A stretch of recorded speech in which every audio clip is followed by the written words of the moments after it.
સુરેન્દ્રનગર જિલ્લાના લીંબડી તાલુકાના ભગવાનપર ગામમાં સરપંચ અને ઉપસરપંચ દ્વારા સત્તાનો દુરુપયોગ અંગે ટીડીઓને આવેદનપત્ર પાઠવ્યું.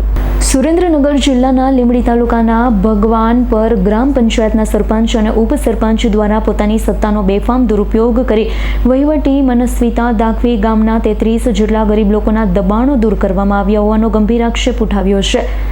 અન્યાયી કાર્યવાહી સામે ગામ લોકો અને તાલુકા કોંગ્રેસ સમિતિના આગેવાનોએ એકત્રિત થઈ તાલુકા વિકાસ અધિકારી લીંબડીને લેખિતમાં આવેદનપત્ર પાઠવી ન્યાયની માંગણી કરી છે. ગ્રામજનો દ્વારા આક્ષેપ કરવામાં આવ્યો હતો કે સરપંચ દ્વારા કોઈપણ પ્રકારની સરકારી માપણી કર્યા વગર કે નિયમ અનુસારની નોટિસ આપ્યા વગર ઉતાવળે ગામના 33 લોકોના દબાણ દૂર કરી દેવામાં આવ્યા, જેનાથી અનેક પરિવારો બેઘર અને પરેશાન બન્યા છે. સરપંચ અને ઉપસરપંચ બંને પોતે જ ગામના બિનકાયદેસર દબાણ કરતા હોવા છતાં પોતાના દબાણો દૂર કરવાના બદલે માત્ર સામાન્ય ગ્રામજનોને જ લક્ષ્ય બનાવવામાં આવ્યા છે. પોતાના દબાણો યથાવત રાખી અન્યો પર કાર્યવાહી કરવી એ સત્તાનો ખુલ્લામ દુરુપયોગ છે.